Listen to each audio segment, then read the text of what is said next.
ऐसा तो नहीं है कि हम रिलीजन को कल्चर से कंफ्यूज कर रहे हैं। इस्लामिक कल्चर क्या है? इस्लाम का कल्चर क्या है? आप कह सकते हैं Turkish culture, Iranian culture, central Asian culture, Indian culture, Indian Muslim culture, मगर इस्लामिक कल्चर क्या है? इस्लाम का कल्चर से क्या ताल्लुक? क्रिश्चियन कल्चर कोई कल्चर है? हिंदू कल्चर, अच्छा चलो हिंदू कल्चर, कौन सा है हिंदू कल्चर? वो जो यूपी में है या वो जो तमिलनाडु में है? आप कल्चर जो है, आप धर्म निकाल लीजिए ज़रा। अब कल्चर बहुत सारा बचेगा, धर्म तो एक हिस्सा है उसका। धर्म थोड़ा कल्चर पे इन्फ्लुएंस करता है, लेकिन ये माइनर इन्फ्लुएंस है। फैक्ट ये है कि जो क्रेडिट, ड्यू क्रेडिट है वो, हाँ और बातें हैं जो मिटा दी गई हैं और बताई नहीं जाती। कल्चर, फैक्ट तो ये है कि इंस्पाइट ऑफ रिलीजन होता है, बिकॉज ऑफ रिलीजन नहीं होता है। तो हम जब बात करते हैं कि इस्लामिक कल्चर, मैं तो मानते ही नहीं हूँ इस्लामिक कल्चर। क्या मतलब? अगर ये टर्क जो है, पहले तो मुस्लिम नहीं थे, तो अगर ये मुस्लिम नहीं होते तो कभी गुंबद ही नहीं बनाते। अरे भाई ये तो एक आर्किटेक्चर की चीज़ थी। अब वो टर्क जो मुसलमान हो गए तो उन्होंने गुंबद, तो ये इस्लामिक कल्चर, इसका कोई ताल्लुक़ नहीं इस्लाम से।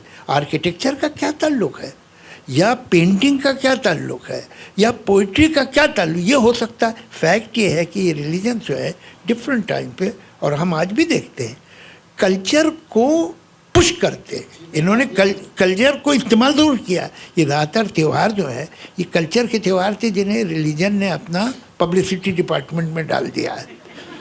ये उनका एडवर्ड है, वरना ये तो मौसमों के, किसानों के त्यौहार थे। क्रिसमस का तो कमाल का ही किस्सा है।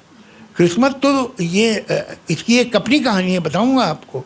तो ये छोड़िए, जो आपका खाना, आपका पीना, आपका डांस, आपकी लैंग्वेज, अब उसमें लैंग्वेज में भी चलो कुछ रिलीजियस पोइट्री भी होगी, लेकिन उसके अलावा भी तो है, उसके अलावा भी बहुत कुछ है।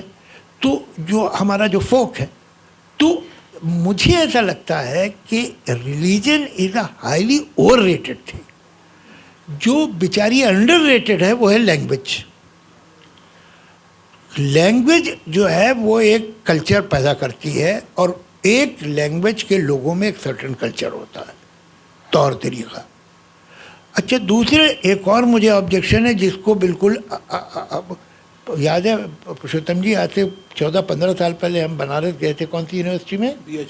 BHU नहीं था, दूसरी थी वो। BHU के कॉलेज है, Uday Pratap college, UP college. उसमें ही ये बात हो रही थी। उस दिन भी मैंने अर्ज़ किया था डरते डरते, आज भी डरते डरते अर्ज़ कर रहा हूँ। हम कबीर को भक्ति मूवमेंट का क्यों कहते? मैं आपके सामने जाहिल हूँ इन मामलों में, लेकिन मुझे समझ नहीं आता। एक आदमी जो अगर एथीस्ट नहीं है तो कहीं कहीं तो एथीस्ट है, कम से कम एग्नोस्टिक तो है।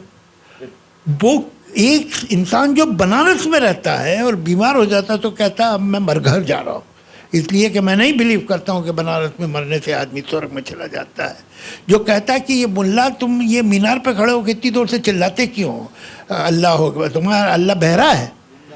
तो अब बताइए, वो तो बेचारा मानता नहीं। उसने किसकी भक्ति की है जो भक्ति मूवमेंट में आ गया? देखिए, इसमें एक बात बहुत ज़रूरी समझ लेने की है कि भक्ति लफ्ज की जो शुरुआती एटिमोलॉजी थी उसमें डिवोशन का एलिमेंट कम था, पार्टिसिपेशन का ज़्यादा था। अगर आप भक्ति के पुराने प्रयोग देखें, और पाणिनि और कणाद ने इसको जिस तरह डिफाइन, पाणिनि और यास्क ने इसको जिस तरह डिफाइन किया है, तो आप देखेंगे कि भक्ति का अर्थ प्राथमिक रूप से पार्टिसिपेशन या लगाव। मैं एक बात हमेशा अपने दोस्तों से कहता हूँ, आप लोगों से भी कहने की हिम्मत कर रहा हूँ कि अगर अपने कान खुले रखें और आसपास की ज़ुबान सुनें और समझें तो बहुत सारी चीज़ें जो बड़ी एकेडमिक लगती हैं आपको समझ में आ जाएंगी। आपने अभी भी लोगों को ही कहते सुना होगा कि बाकी सब चीज़ें तो अपनी जगह साहब, हम तो कचौड़ी के भक्त हैं, there is no element of devotion here. लेकिन हमें कचौड़ी बहुत पसंद है, हमारा कचौड़ी से ज़बरदस्त इमोशनल इन्वॉल्वमेंट है। पाणिनि इस तरह के उदाहरण देते हैं। पाणिनि बताते हैं कि जिसका मथुरा से बहुत प्रेम है वो मथुरा का भक्त कहा जा सकता है, जिसे अपूप बहुत पसंद है उसे अपूप का भक्त कहा जा सकता है, और इसी तर्क से कृष्ण और अर्जुन दोनों एक दूसरे के भक्त हैं। क्योंकि दोनों एक दूसरे को पसंद करते हैं, दोनों एक दूसरे को सखाए हैं वगैरह वगैरह। आगे चल के भक्ति में डिवोशन का एलिमेंट आता है, और मैं व्यक्तिगत रूप से ये मानता हूँ कि नामदेव और कबीर जैसे भक्तों का एक बहुत बड़ा कंट्रीब्यूशन ये है कि वो भक्ति के डिवोशन एलिमेंट को कम करते हुए पार्टिसिपेशन एलिमेंट को ज़्यादा एम्फेसाइज करते हैं, और उसे केवल भगवान के साथ नहीं बल्कि समाज में भी हायरार्की की जगह पार्टिसिपेशन को एम्फेसाइज करना, मैं मानता हूँ कि ये भक्ति सेंसिबिलिटी का एक बहुत महत्वपूर्ण कदम था, जिसके लिए क्रेडिट नामदेव और उनके बाद कबीर को जाता है। लेकिन कबीर की रचनाओं का सबसे पुराना रूप आदि ग्रंथ में मिलता है। कबीर का निधन तो 1518 में हो गया था, उनके हाथ का लिखा हुआ है, उनके समय का लिखा हमें कुछ नहीं मिलता। उनके करीब 71 साल बाद की कुछ पोथियाँ थीं जिनको आदि ग्रंथ में संकलित किया गया, तो आदि ग्रंथ को कबीर की रचना का सबसे पुराना लिखित रूप माना जाता है। हम लोग इस पद की बहुत चर्चा करते हैं कि जो काशी ही तन तजय कबीरा, राम है कौन निहोरा रे। तो एक तो स्ट्रक्चर पे ध्यान दीजिए, काशी की उपेक्षा और राम के प्रति विश्वास दोनों एक ही सेंटेंस में मौजूद है। जो काशी ही तन तजय कबीरा, राम है कौन निहोरा रे, यानी मुझे मोक्ष मिलना होगा तो राम की कृपा से कहीं भी मिल जाएगा। लेकिन आदि ग्रंथ में एक पद है, और बहुत महत्वपूर्ण पद है, जिसमें कबीर काशी छोड़ के मगहर चले जाने के लिए अपने आप को कोसते हैं। काशी मगहर समकर जानी, ओची भगति कैसे उतरी पारी। मैं इतनी ओची भक्ति कर रहा था, इतना घटिया काम कर रहा था कि काशी और मगहर को मैंने एक सा मान लिया, अब मैं कैसे पार उतरूंगा। मेरा मानना यह है कि इसमें काशी की पवित्रता की बात उतनी नहीं है जितनी की है कि काशी अंततः कबीर का अपना नगर था।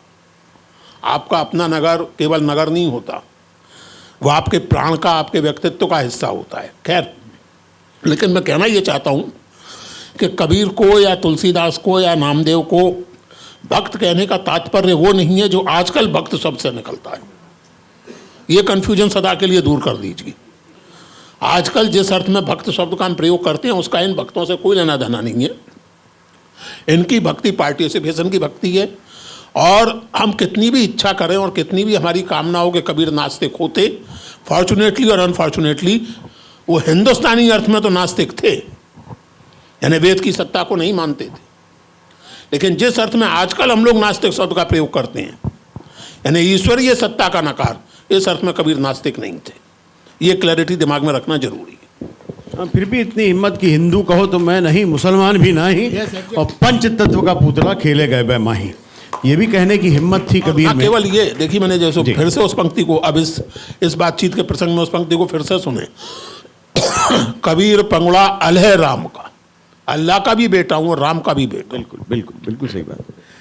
लेकिन आज जो आपने जो बताया कि आज के सेंस में हम नहीं देख सकते हैं भक्त शब्द को, लेकिन डॉक्टर लवटे क्या हो गया कि आज तो भक्त शब्द का अर्थ ही बदल गया है। जैसे हम कहते हैं कि भाई वो तो भक्त है, तो उसका, या अंधभक्त है तो उसका अर्थ ही कुछ और हो गया है। वो सब तो भगवानों से और स्वर्ग से हट के कहीं दिल्ली टाइप जगह पहुंच गया, बिल्कुल भक्त कहते हैं। तो ये क्या हुआ हमारे समाज में, मैं चाहता हूँ आप इस पर ज़रूर कुछ प्रकाश डालें। मैं आप सब लोगों को एक बात के बारे में आगाह करना चाहता हूँ कि हम वर्तमान में धर्म की चर्चा करते करते धर्मानुरागी होते जा रहे हैं। मैं आपको यूरोप की बात बताता हूँ। यूरोप में रेनेसांस के बाद मैं यूरोप में 2-3 महीने कभी था और दुनिया के अनेक देशों को मैं देख चुका हूँ। मेरा मानना यह है कि दुनिया ने आधुनिकता के बाद, शिक्षा के बाद, विज्ञान के बाद अपने आप को बदला है। बदले हम भारतीय नहीं, मैं एक छोटी बात बताता हूँ कि यूरोप के करीबन 15 देशों को मैं देख चुका हूँ। जिस किसी यूरोप के देश में जाता हूँ, गांव में जाता हूँ, तो वहाँ का जो हमारा स्वागतशील मेहमान होता है, यजमान होता है, वो कहता है कि हमारे गांव में एक पुराना चर्च है, और वो बताते हैं कि 400 वर्ष पुराना, 500 वर्ष पुराना। मैंने ऐसा देखा है कि चर्च में जाने वाले रेनेसांस के बाद लगभग न के बराबर है, और हमारे यहाँ रेनेसांस ही नहीं हुआ है, तब जाकर मंदिरों की भीड़ हटती नहीं है। शिक्षा और जीवन, विज्ञान और जीवन, इसका संबंध जब तक पढ़े लिखे लोग, अनपढ़ों की बात मैं नहीं कहता, पढ़े लिखे लोग विज्ञान पढ़ते और संकष्टी मनाते हैं। महाराष्ट्र में सिद्धि विनायक के पास ही हम बैठे हैं, दुर्भाग्यवश। आप ऐसा मैं पंढरपुर का आदमी हूँ, पैदाइशी। पंढरपुर में मैंने देखा है कि जितने सारे वारकरी आते हैं, अनपढ़ है, वह ईश्वर के लिए नहीं आते, वह एक दूसरे के साथ जुड़ने के लिए आते हैं।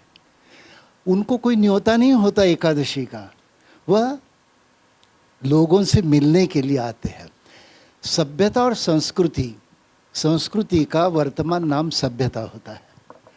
सभ्यता आज हमने छोड़ दी है और संस्कृति में उलझा रखा है।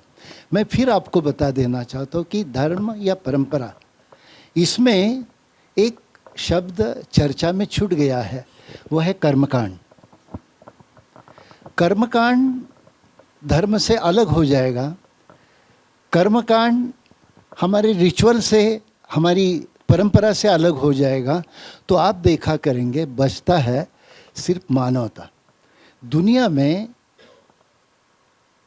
लोग, विशेषकर यूरोप में, चर्च क्यों नहीं जाते? क्योंकि उनको पता चला कि साइंटिफिक टेम्परामेंट क्या है। जवाहरलाल नेहरू के बारे में आजकल बहुत लोग चर्चा करते हैं।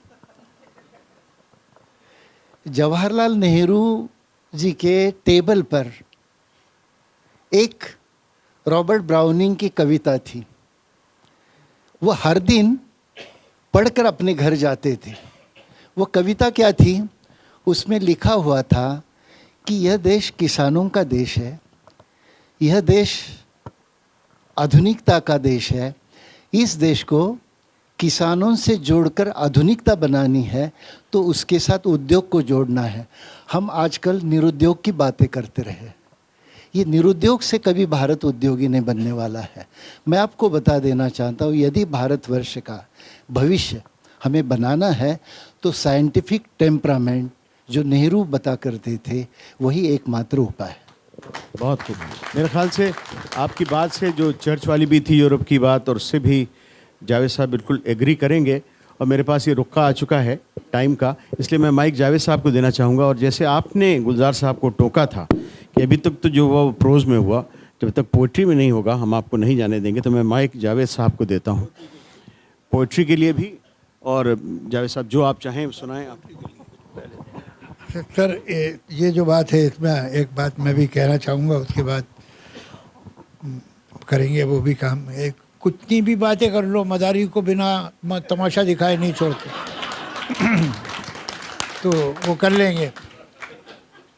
मैं ऐसा विश्वास रखता हूँ कि 50 साल बाद, या हो सकता है 100 साल बाद, या 200 साल बाद, पता नहीं दुनिया कितनी तेज़ी से उस जगह पहुँचेगी, कि जहाँ 6th स्टैंडर्ड के बच्चे को जब टीचर 20th सेंचुरी और 21st सेंचुरी के बारे में पढ़ा रही होगी, तो बच्चे हंसते हंसते गिर जाएंगे चेयर से। तो वो कहेगी, बेटा ये मजाक नहीं हो रहा, कोई जोक नहीं है, ये इस साल ये आ सकता है एग्ज़ाम, तो ज़रा सीरियसली पढ़ लो इसको।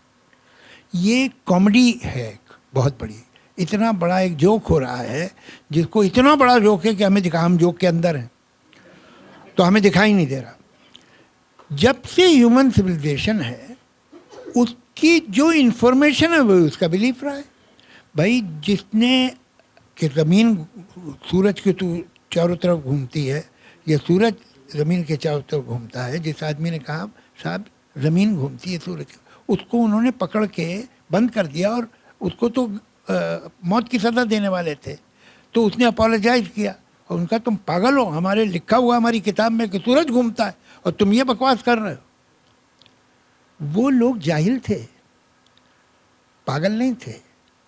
उनकी जो मान्यता थी वही उनका ज्ञान था, जो उनका फेथ था वही उनकी नॉलेज थी।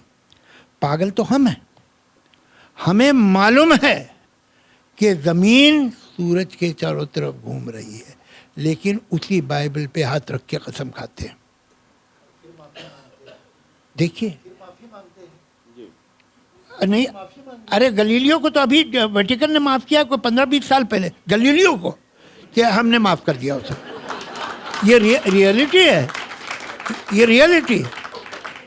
तो आप ये देखिए कि आज इसरो का आदमी जो एक रॉकेट भेजता है और उसे मालूम है कि ये चांद पे पहुंचेगा तो किस जगह लैंड करेगा, वो जैसे ही रॉकेट भेजता है वैसे सीधा भाग के जाता मंदिर। ये जब पढ़ाया जाएगा तो बच्चे क्या सोचेंगे? आप बताइए कि आप कॉन्ट्रडिक्टरी चीज़ों को एक साथ अपने, ये मतलब स्किज़ोफ्रेनिया होता है एक बीमारी, अभी इतने दुनिया में स्किज़ोफ्रेनिक है, आप बोल नहीं सकते कि जो एक हिस्सा कुछ और है और दूसरा हिस्सा कुछ और है, आपस में कोई कंपैटिबिलिटी नहीं। दो आदमी एक बॉडी में जी रहे हैं आराम से, जिनके एक दूसरे से रिलेशन अच्छे नहीं है। आप देखिए जी जी जी, मतलब मुझे आज तक समझ में नहीं आया कि ये जो शनि है उसको मुझसे क्या इंटरेस्ट हो सकता है, और वो चंद्रमा के घर में क्या कर रहा है, अपने घर क्यों नहीं रहता? बताइए, तुम क्यों जाते क्यों वहाँ पर? शनि बहुत बड़ा है, घर छोटा शनि का घर छोटा पड़ता। ये सीरियसली बातें होती।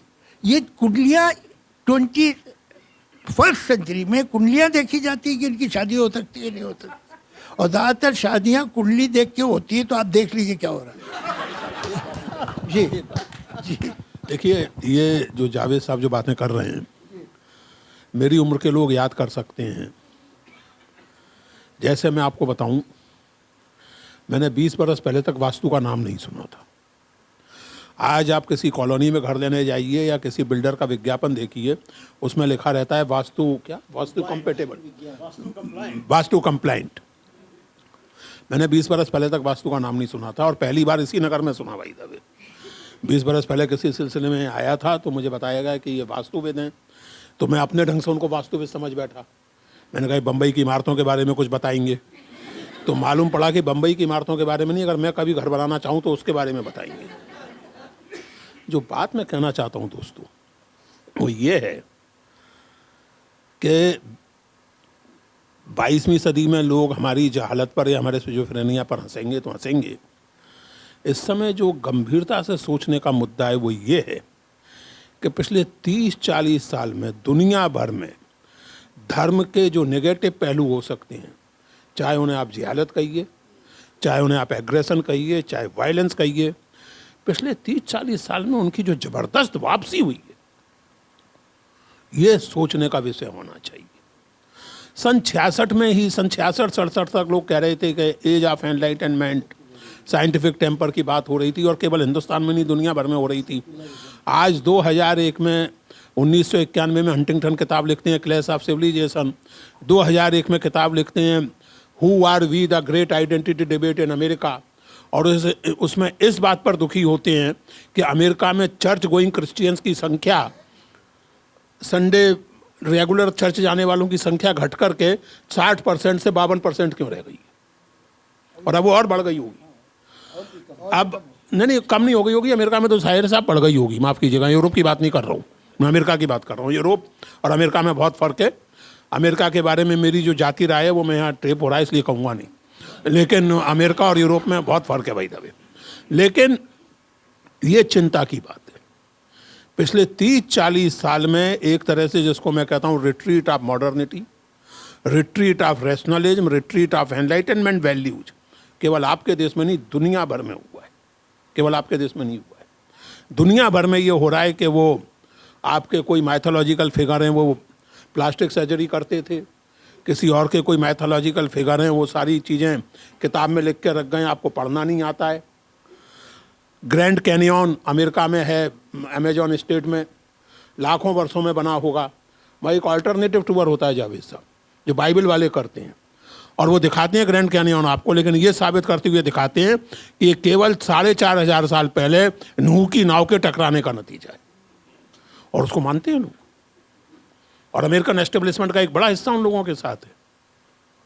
ये चिंता के विषय है। जब 20वीं सदी की हरकतें, 21वीं सदी की हरकतें सुन के 22वीं सदी के बच्चे हंसेंगे तब हंसेंगे। हम जरा सोचें कि हमारे लिए जो स्थितियां बन गई हैं और जो हमारे सामने बनती चली जा रही हैं, वो केवल हंसने रोने की नहीं, गहराई से सोचने की हैं कि what exactly is the reason for this kind of retreat of enlightenment and revival of superstition of every kind.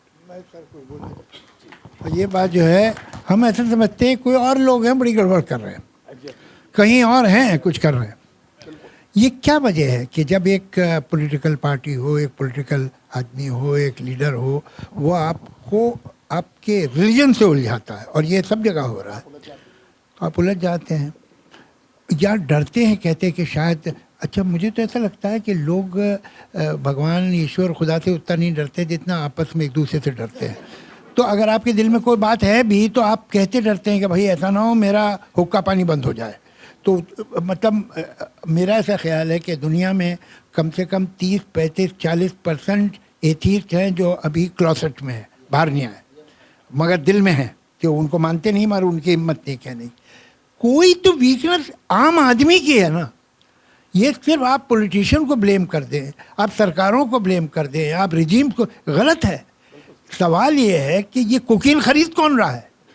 वो तो बेच रहा है कोकीन, माना मैंने, इसकी मार्केट कहाँ है? इसकी मार्केट तो आम इंसान में है कि कुछ भी हो। नहीं यार, अगर वो इसका कह रहा है तो फिर रिलीजन तो जरूर कुछ होगा, तो वो मजबूर हो जाता वहाँ। ये मजबूरी से जब तक नहीं निकलेगा काम इंसान, वो रैशनल नहीं होगा, तो एक ब्लाइंड स्पॉट। फेथ में और बिलीफ में क्या फ़र्क? मैं मानता हूँ कि नॉर्थ पोल है, मैं तो कभी नहीं गया नॉर्थ पोल, तो क्या ये मेरा फेथ है? Why it is not my faith but believe. इसलिए कि मैं जानता हूँ कि अगर मैं चाहूँ तो जा भी सकता हूँ। मैं ये भी जानता हूँ कि बहुत से लोग गए हुए हैं वहाँ, देख के आए। मैं जानता हूँ कि दुनिया गोल है, तो कोई तो ऊपर होगा, टॉप होगा ना, उसको उसी को कहते हैं नॉर्थ पोल। मैं जानता हूँ कि कोई रीज़न नहीं है कि आदमी ये झूठ बोले, लॉजिकली लगता है सही है, उसके एविडेंस भी हैं, गवाह भी हैं, इसलिए वो बिलीफ है, फेथ नहीं है। फेथ वो कंक्लूजन है जिसे आप बगैर किसी एविडेंस, किसी रीज़न, किसी रैशनल, किसी लॉजिक, किसी विटनेस के बगैर माने। अब मैं ये पूछना चाहता हूँ, इसका मुझे कभी किसी ने जवाब दिया, सवाल मैंने कई बार किया, how do you differentiate between stupidity and faith? Stupidity में यही है कि आप ये सारी चीज़ों के बगैर एक चीज़ मान लें। मैं बताता हूँ क्या है स्टुपिडिटी और फेथ पे फ़र्क। मेरा धर्म जो है वो फेथ है, दूसरों का धर्म स्टुपिडिटी।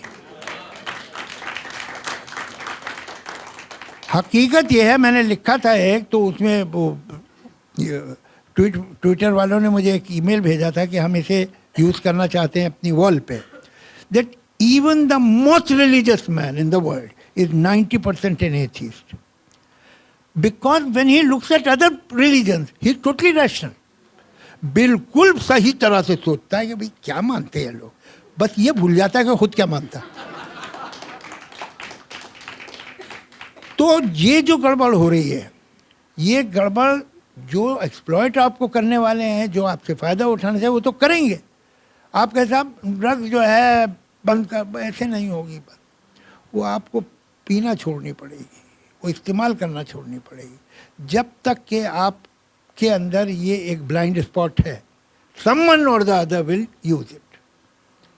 तो उस ब्लाइंड स्पॉट के बारे में सोचिए, अगर वो सोच के आप ठीक कर लेते हैं तो ठीक हो जाएगा। एक और मेजर गलती है जो अभी थोड़ा, मुझे तो कोई हर्ज नहीं है आप रिलीजन को जितना भी ब्लेम करें, लेकिन सारा कम्युनलिज्म रिलीजन नहीं है। कम्युनलिज्म की अपनी एक आइडेंटिटी है, उसमें एक बेसिक मिस्टेक कम्युनलिज्म में ये है कि हम लोगों को मोनोलिथिक बना देते हैं। यार अमेरिका वाले जो होते, अरे अमेरिका में हर तरह के लोग होते हैं भाई। अरे आपको मालूम है पूना में जो लोग रहते हैं ना, उनका नहीं, पूना में हर तरह के लोग रहते हैं। उसी तरह से जो कम्युनिटीज़ भी हैं वो मोनोलिथिक नहीं है, कोई कम्युनिटी मोनोलिथिक नहीं, उसमें हर तरह के अच्छे बुरे, मीडियम, बहादुर, डरपोक, पढ़े लिखे, जाहिल, कंजूस, खर्च करने वाले, हर तरह के लोग हैं, मगर हम उसे टर्न करके मोनोलिथिक बनाते। अच्छा हमें पता नहीं क्या इसमें आराम मिलता है, कि मैंने तो दूसरे टॉपिक्स में भी देखा साहब, वो यूनिवर्सिटी में वो वाइस चांसलर ने वो नोटिस बोर्ड पर लगवा दिया, लड़का बिगड़ गया। अरे भाई कौन लड़का बिगड़ गया? बजाय इसके कहे कि सारे स्टूडेंट बिगड़ गए, एक सिंगुलर कर देते। मुसलमान कभी ये नहीं करेगा, कौन सा मुसलमान नहीं करेगा भाई? कुछ सारे मुसलमान नहीं करेंगे, ऐसा कुछ नहीं है साहब। हिंदू में एक बात होती है, कोई नहीं हिंदू, हर तरह के हिंदू है दुनिया में, क्या बात होती है? तो ये जो हम मोनोलिथ बनाते हैं ये गलत है। This is the basis of communalism.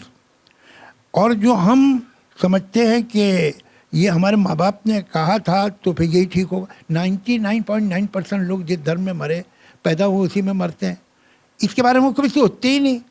कमाल ये है, मैं लोगों से कहता हूँ यार तुम कुक रखते हो तो 15 सवाल करते हो, तुम ड्राइवर रखते हो तो 15 सवाल करते हो, कौन कौन सी गाड़ी चले। तुम गॉड रखते हो, एक सवाल भी नहीं करते। कुछ तो पूछो उससे, भैया पहले गॉड कहाँ थे, क्या मिलता था वहाँ। समय के का थोड़े सा अभाव है। एक छोटी बात जी। नरेंद्र दाभोलकर जी का समग्र वाङ्मय है, राजकमल ने मराठी से हिंदी में लाया है। उसे पढ़ेंगे तो इस परंपरा को और एक नया। क्या बात, इस बात पे अशोक जी के लिए ताली।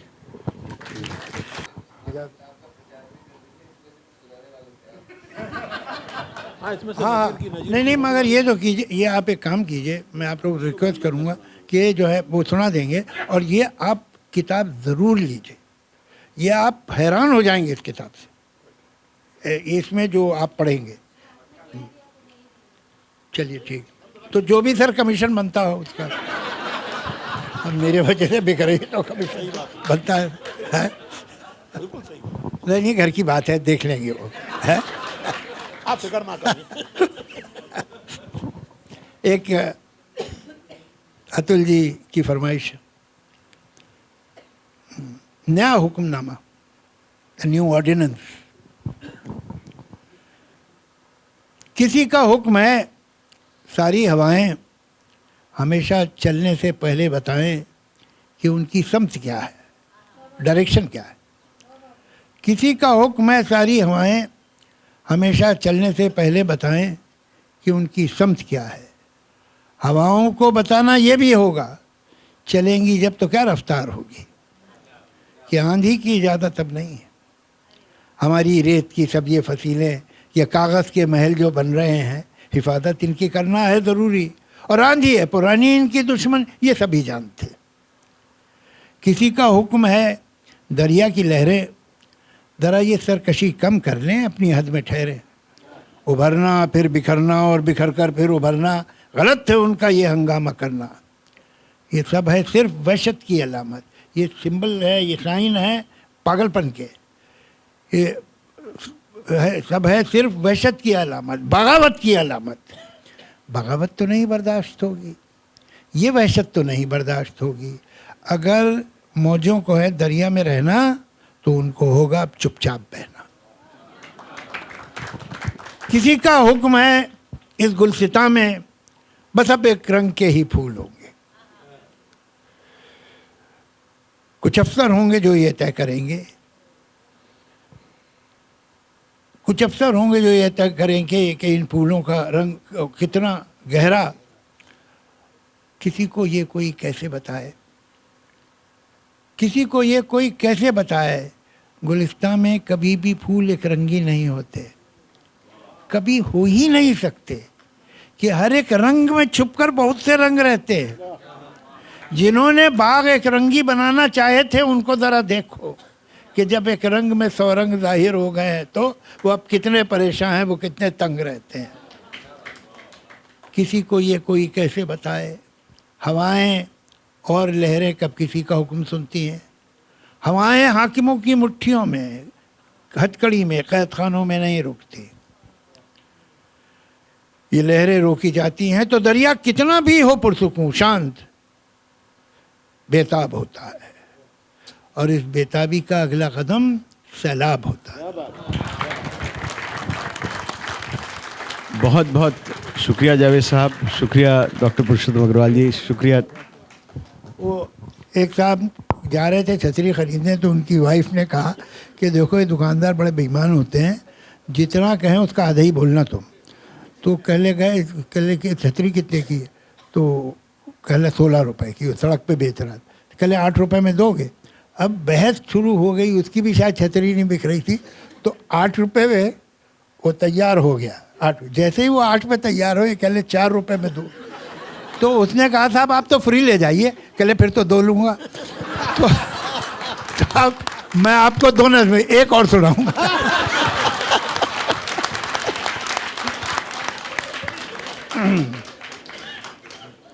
अंधेरे का समंदर।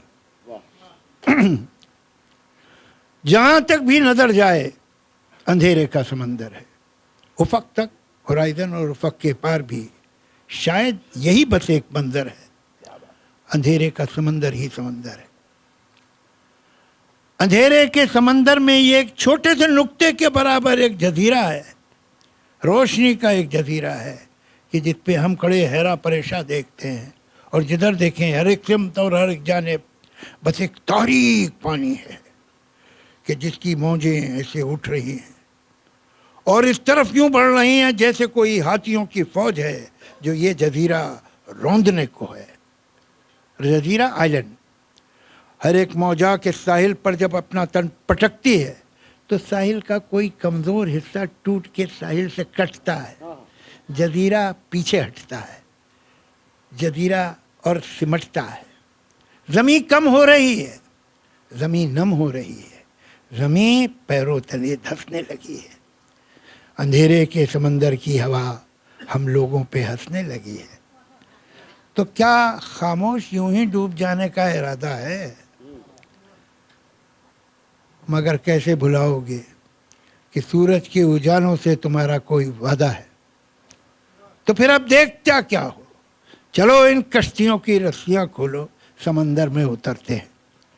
कहीं तो रोशनी की भी ज़मीनें होंगी, उनको ढूंढने अगर हो सके तो ये अंधेरे का समंदर पार करते हैं और इस कोशिश में जीते हैं तो जीते हैं, या मरते हैं तो मरते हैं।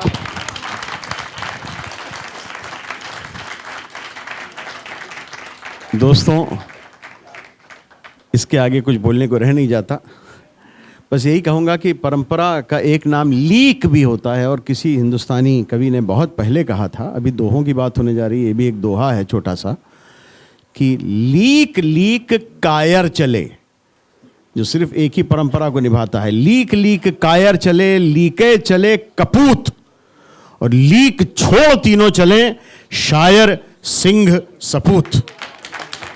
तो मेरे ख्याल से परंपराएं तभी चलेंगी जब वो परंपरा ना हो, परंपराएं हों, और नई से नई परंपराएं बनती जाएं और लीक छोड़ के हम लोग आगे बढ़ते जाएं।